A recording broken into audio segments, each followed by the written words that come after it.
বিশ্বাস রাখতে হবে, নিজের প্রতি আত্মবিশ্বাস থাকতে হবে এবং যে যাই বলুক না কেন কিছু লোক পিছনে কথা বলবে সেগুলাকে কেউ পাত্তা দিব না।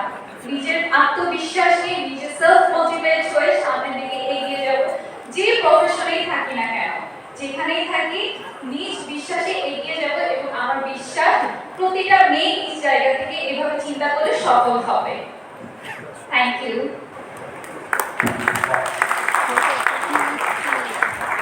Don't worry about it. You can pick it up. Sure. এটা Such a gentleman. এটা মানে কি যে তোমার যত প্রবলেম আছে শেষ, so you relax, you do well, আর কোনো প্রবলেম নেই। আমার কাছে আমার লাইফের রোল মডেল হচ্ছে গিয়ে আমার মা।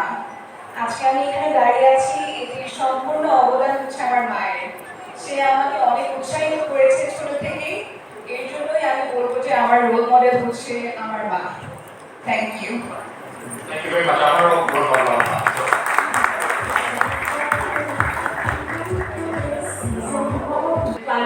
Climate change হচ্ছে বাংলাদেশকে বলা হয় যে one of the most vulnerable countries for climate change. সেই ক্ষেত্রে এরকম একটা vulnerable দেশে থেকে তোমার ভূমিকা কি হতে পারে climate change reverse করার ক্ষেত্রে? অনেক ধন্যবাদ ম্যাম আপনার প্রশ্নটির জন্য।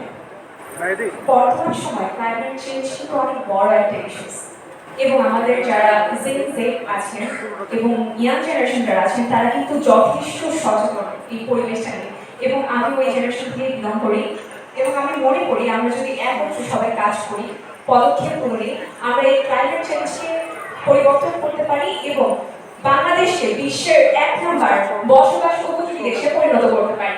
ধন্যবাদ।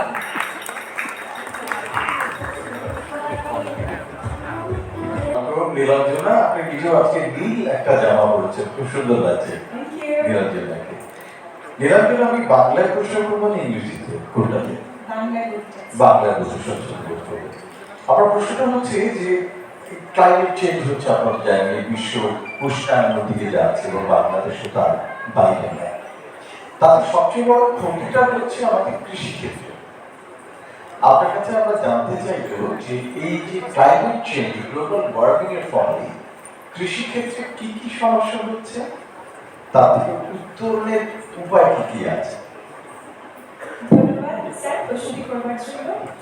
প্রথমত আমাদের দেশ কৃষি নির্ভর দেশ, তো যেহেতু ক্লাইমেট চেঞ্জ হচ্ছে এটা তো টেম্পোরারি না, এটা হচ্ছে পার্মানেন্ট একটা বিষয়। তো আমরা রিসেন্টলি দেখলাম যে আমাদের বন্যা হলো, বন্যার ফলে দেখা গিয়েছে যে ক্ষেত যারা হচ্ছে কৃষিকাজের উপর নির্ভরশীল তারা তো সেটাই তার উপরে পুরোপুরি নির্ভরশীল। তো সেই বন্যার জন্য দেখা গিয়েছে যে সেটা তারা হারিয়েছে। তারপরে এরকম রিসেন্টলি অনেক কিছু আমরা দেখতে পাচ্ছি। তো আমার মনে হয় যে এই ক্ষেত্রে সবার আগে আমাদের যেটা করতে হবে যে প্রথমত টেকনোলজির উপরে যদি আমরা নির্ভরশীল হই সেক্ষেত্রে দেখতে পারবো যে ওয়েদার যে ফরকাস্টটা সেটার উপরে আমরা নির্ভরশীল করতে পারি, সেটা সম্পর্কে আমরা জানতে পারি এবং অ্যাওয়ারনেস সৃষ্টি করতে হবে। যেমন অ্যাওয়ারনেসের মধ্যে এরকম হতে পারে যে আমরা প্লাস্টিকটা না ইউজ করি না, প্লাস্টিকের বদলে এখন অর্গানিক ব্যাগ ব্যবহার হচ্ছে, সেটা আমরা ব্যবহার করতে পারি এবং সেটা কিন্তু ডিগ্রেডেবল, মাটির সাথে মিশে যাচ্ছে। সো এরকম কিছু আমাদের সকলে মিলে স্টেপ নিই, তাহলে কিন্তু এটা এড়ানো সম্ভব। ধন্যবাদ স্যার। আরে বাহ, থ্যাংক ইউ। সংবাদ, ফিচার ও অনুষ্ঠানের জন্য ভিজিট করুন সংবাদ প্রকাশের ওয়েবসাইট এবং যুক্ত থাকুন ফেসবুক পেজ ও ইউটিউব চ্যানেলের সঙ্গে।